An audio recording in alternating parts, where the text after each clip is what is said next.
Cœur d'Ostrevent Tourisme, une mine d'émotions.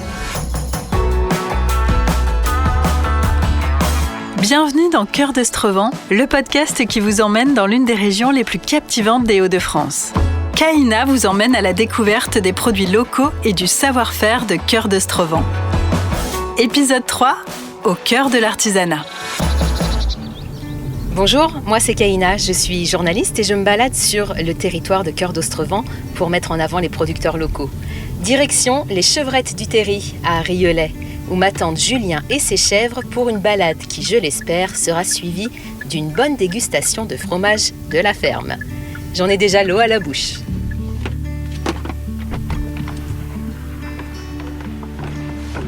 Bonjour Julien. Bonjour Kaina. Tout va bien? Très bien, bienvenue. Tu m'accueilles ici? Ouais, bienvenue dans la chèvrerie de Rieulay.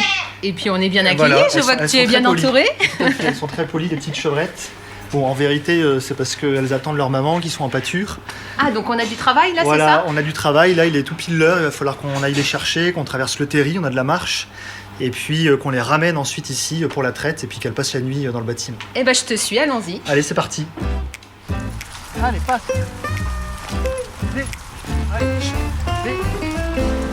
Donc ça fait partie d'une de tes activités au quotidien, mais ta journée type, en fait, elle se déroule comment? Le matin, on démarre avec la traite du troupeau qui a passé la nuit donc dans la chèvrerie. Ouais. On leur donne du grain et ensuite on part en pâture.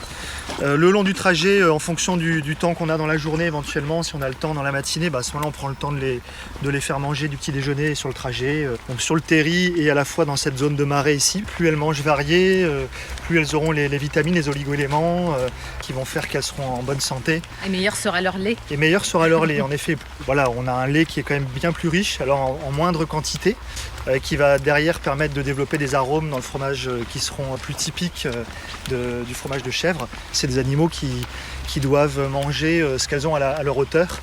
Elles vont rarement brouter, sauf si elles ont que ça à manger, comme des vaches ou des moutons.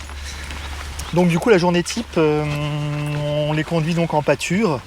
Comme c'est clôturé, on peut les laisser là, elles sont en sécurité. Nous, on va rentrer à la chèvrerie. On est toujours en binôme en fait. Le deuxième, il est en fromagerie. Parce qu'il faut démarrer assez tôt, surtout les jours d'ouverture, où là, on a toute la préparation des fromages à vendre sur la journée, puisqu'il y a toute une gamme de fromages extra frais qui sont préparés pour la boutique et qui sont démoulés le jour même. D'accord. Il n'y a pas plus frais en fait, parce qu'ils sont démoulés le jour même. Ah ça y est Julien, je vois les chèvres. Ah oui, en là. effet, elles nous attendent. Ça va les biquettes? Alors elles se mettent à l'ombre, là elles veulent bien avancer un peu vers nous, mais il y a du soleil, elles n'aiment pas trop. Oui c'est ça. Voilà. Ah, elles se Mais bon, déplacent quand même, en elles se groupe, disent ça y faut est. qu'on bouge. Ça va les biquettes? Vous avez passé une bonne journée?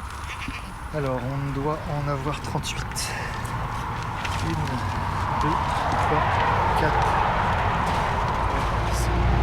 34, 35, 36, 37, 38. Le compte est bon. C'est parfait. Nova, Ben? C'est maintenant que démarre le travail de Nova, c'est ça? Oui, voilà. Et le goûter potentiel des chèvres, ça dépend si on est pressé ou si on n'est pas pressé. Là ils se nourrissent dans les arbres, Ouais. ils cherchent les feuilles. Les chèvres, c'est vraiment très gourmand. On dit toujours que les chèvres, ça mange tout et n'importe quoi, pas du tout. C'est sélectif, c'est exigeant. Et elles savent qu'en sortant, elles auront une végétation qui n'est pas forcément celle qu'il y a dans leur pâture. Ouais. Et là, en effet, si on n'a pas le chien, on est foutu. Là, elles vont étêter les orties, pas de problème. Hop, elles vont manger la tête de l'ortie. Vraiment, elle prend les 30 derniers centimètres de la tige. Nova, hisse. Allez. Allez, Nova. Allez, Nova. Yeah. Et Julien, il est venu d'où alors cette envie de reconversion il y a 10 ans? Alors, en fait, il y a 10 ans, je travaillais en bureau d'études, en environnement. Donc, c'était un métier qui me plaisait beaucoup, qui était passionnant. C'est une activité qui est quand même assez intense. Il y a du bureau. C'est restreint, oui. Voilà, il y a un côté métro, boulot, dodo, même si c'était pas vraiment répétitif, mais il y a un côté vraiment où on court. Et puis, bon, ça manque peut-être un petit peu de concret, quoi. Tout simplement, déjà, on fait rien de concret avec ses mains. J'avais du mal à trouver un petit peu quel type de métier je pourrais faire parce que je me disais, là, j'ai envie d'un travail un peu plus concret où je vois peut-être un peu plus le résultat de mon travail quotidien. Mais je me voyais pas non plus être menuisier ou quelque chose comme ça parce que je suis pas non plus particulièrement manuel. D'accord. Donc voilà, il fallait que je réfléchisse. Donc ça a duré longtemps, 1 an, 2 ans comme ça, où j'étais un peu dans l'impasse.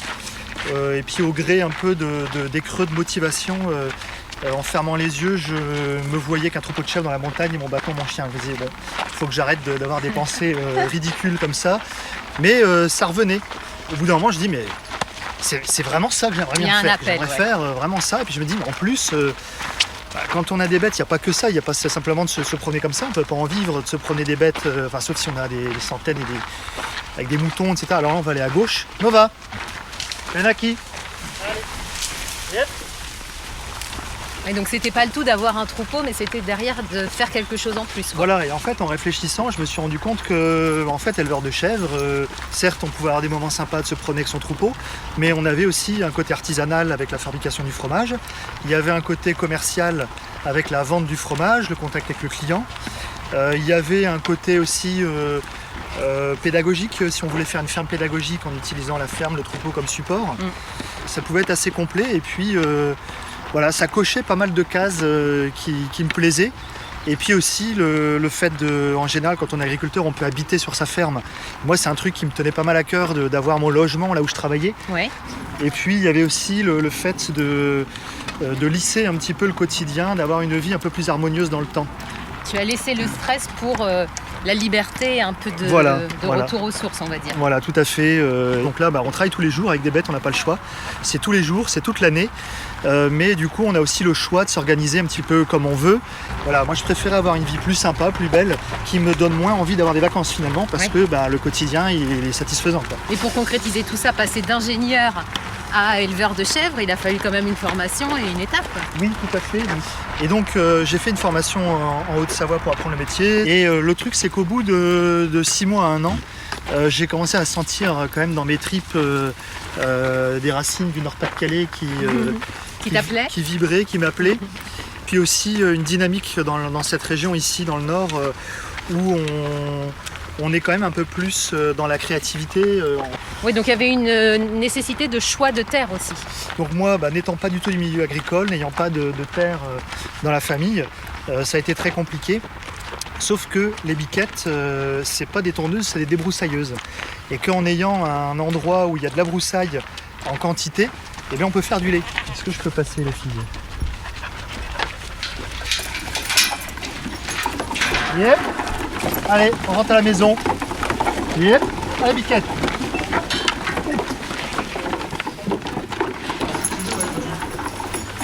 Allez, Elisa. Santé. Donc là, on va traire, ça prend 25 minutes.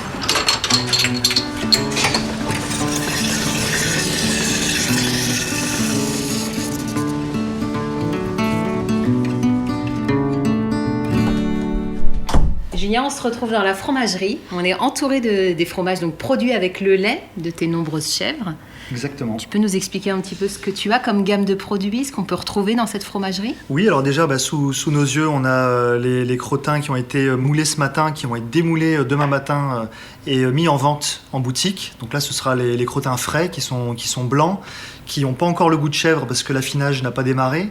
Donc ils ont un petit goût de noisette et on va les manger avec un petit filet d'huile d'olive ou bien des épices, des figues, des noix, voilà. Après, ces fromages-là, on va également les mettre dans l'armoire d'affinage que vous avez à côté, où là, on va faire affiner les fromages pendant 5 jours, 10 jours, 15 jours, en fonction du stade d'affinage qu'on veut avoir. Et plus le temps va passer, plus l'arôme du fromage va se concentrer. Et du coup, là, on va avoir un fromage vraiment pour les amateurs de chèvre affiné, sec. Mais entre deux, on aura toute la gamme intermédiaire, les mi-frais, qui seront encore très tendres, avec un arôme très doux, très léger. Et on a notre fromage fétiche qu'on arrive à faire seulement vraiment au cœur de l'été, qui est le crémeux. Qui est un crottin qui a à peu près une dizaine de jours d'affinage. Donc l'arôme de chèvre va arriver, mais on a également cette crème qui se forme entre la pâte et la croûte du fromage qui va donner vraiment un arôme vraiment très fermier et donc un arôme au global très riche en bouche et pour autant très doux, donc qui ne va pas arracher. Et donc on peut manger ça avec un petit vin rouge notamment, même si on peut le boire avec du vin blanc aussi pour les mi-frais, mais là avec un rouge un peu tannique, on va vraiment avoir des arômes très très riches. Donc ça, on en est assez fiers.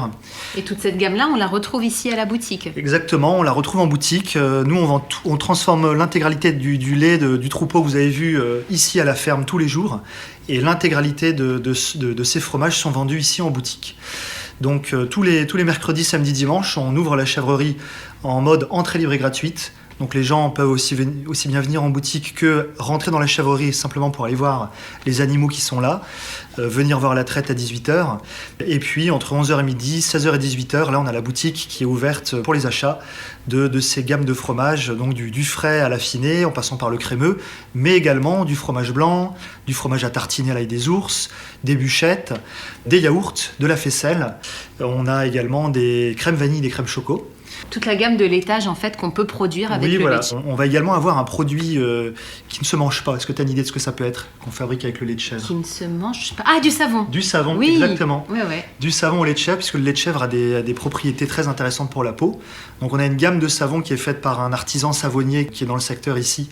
Et ils ont beaucoup de succès. Tout ça à découvrir donc ici au Chevrette du Terry et le bar resto. C'est là qu'on peut aussi retrouver les fromages à déguster. En plus de pouvoir s'y promener, regarder les biquettes, regarder la traite, on va même pouvoir s'asseoir et boire un verre, une petite planche de fromage de chèvre et voilà, passer un bon moment en famille, entre amis, soit en terrasse, soit vraiment au milieu de la chèvrerie, à côté du bar qui est vraiment entre les chèvres et les cochons à côté. Tout est là. J'ai envie de dire passons à la dégustation. Exactement. Je t'ai sorti tout droit de la cave d'affinage un crémeux, donc le fameux crottin qui a une dizaine de jours à peu près. D'accord. D'ailleurs, on voit un peu la crème Oui, là. je la vois sur le côté. Je vais le découper en petites portions. Donc, t'aimes bien le fromage de chèvre? Oui, hein j'adore ça. Bon, parfait. Je vais me régaler. Déjà, l'odeur est parfaite pour moi, je trouve. Voilà. Ce qu'il y a bien, c'est que tu vas voir, il est pas trop fort. En bouche, il est doux. Et le cœur, il est encore crémeux. C'est pas comme un affiné sec. J'y vais? Vas-y. Allons-y. C'est frais. Ouais, Pas trop froid. voilà. Il est parfait. Le crémeux est top. Il y a la consistance quand même. On Ouais. sent que ça se tient. Et alors, tu vois, avec les secondes qui passent dans ton nez, t'as les arômes qui arrivent après, derrière. Il y a vraiment un goût d'étable aussi, un peu de... Oui, c'est très... Ah ouais. Ouais. Ben, en tout cas, je sais avec quoi je vais repartir pour l'apéro. Voilà. Merci Julien. Avec plaisir. Merci à toi.